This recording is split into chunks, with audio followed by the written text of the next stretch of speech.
వరంగల్ నగరంలోని కీర్తినగర్ ప్రాంతంలో ఉన్న కోటిలింగాల ఆలయం ఒక పురాతన శాసనాలతో ప్రసిద్ధి చెందిన మహాక్షేత్రం కాదు. కాని ఇది వేలాది భక్తుల హృదయాల్లో నిలిచిన ఒక శాంతిమయ శివక్షేత్రం. ఈ ఆలయం పేరు వినగానే చాలామందికి కోటిలింగాలు అంటే నిజంగా 1000 లేదా కోటి లింగాలా అనే సందేహం కలుగుతుంది. కాని ఈ ఆలయంలోని కోటి అనే పదం సంఖ్యార్థంలో కాకుండా అపారమైన శివతత్వాన్ని సూచించే ఆధ్యాత్మిక భావార్థంగా ఉపయోగించబడింది అని స్థానిక సంప్రదాయం చెబుతోంది. ఈ ఆలయం పూర్తిగా శివభక్తికి అంకితమైన సాధారణ కాని శక్తివంతమైన క్షేత్రం. ఇక్కడ ప్రధానంగా ఒక శివలింగం ప్రతిష్ఠించబడి ఉంది. ఈ లింగం ఎదుట నిలబడి కొంతసేపు నిశ్శబ్దంగా కూర్చున్నా భక్తులకు ఒక ప్రత్యేకమైన ప్రశాంతత అనుభూతి కలుగుతుందని చాలామంది చెబుతారు. పెద్ద ఆలయాల్లా భారీ గోపురాలు లేకపోయినా ఈ ఆలయంలోని వాతావరణం మాత్రం భక్తుడిని లోపలికి తిప్పేలా ఉంటుంది. స్థానిక కథనం ప్రకారం ఈ ప్రాంతంలో నివసించిన కొంతమంది శివభక్తులు ప్రతిరోజూ కాశీకి వెళ్లి శివలింగ దర్శనం చెయ్యాలనే ఆకాంక్షతో బాధపడేవారు. అందుకే వారు శివుడిని ప్రార్థిస్తూ, మా ప్రాంతంలోనే నీవు వెలసి మాకు దర్శనమివ్వు అని కోరుకున్నారట.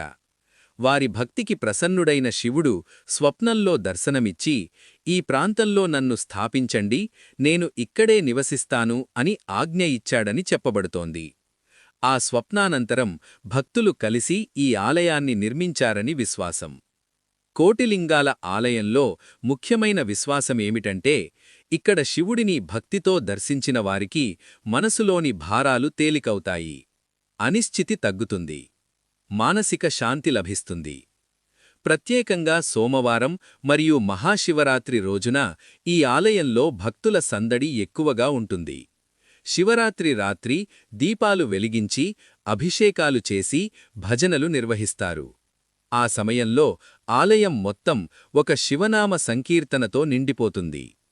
ఈ ఆలయాన్ని చూసినప్పుడు మనకు అర్థమయ్యే ఒక ముఖ్యమైన విషయం ఉంది. ప్రతి పవిత్ర స్థలం 1000 సంవత్సరాల చరిత్ర ఉండాల్సిన అవసరం లేదు. కొన్ని స్థలాలు భక్తితోనే మహాక్షేత్రాలవుతాయి. కోటిలింగాల ఆలయం కూడా అలాంటి స్థలం. ఇక్కడికి వచ్చే భక్తులు ఎక్కువగా కోరుకునేది కుటుంబ సమస్యల నుంచి విముక్తి, ఉద్యోగ స్థిరత్వం, ఆరోగ్య సమస్యల నుంచి ఉపశమనం, మనశ్శాంతి. మరియు చాలామంది తమ కోరికలు నెరవేరిన తర్వాత మళ్లీ వచ్చి అభిషేకం చేయిస్తారని స్థానికులు చెబుతారు. వరంగల్ లాంటి చారిత్రక నగరంలో ప్రసిద్ధ ఆలయాల మధ్య ఈ కోటిలింగాల ఆలయం నిశ్శబ్దంగా నిలబడి ఉన్నా ఇది ఒక ముఖ్యమైన విషయం గుర్తుచేస్తోంది. శివుడు ఎక్కడ గొప్పగా పిలవబడతాడో అక్కడే ఉండడు. శివుడు ఎక్కడ భక్తి ఉందో అక్కడే ఉంటాడు.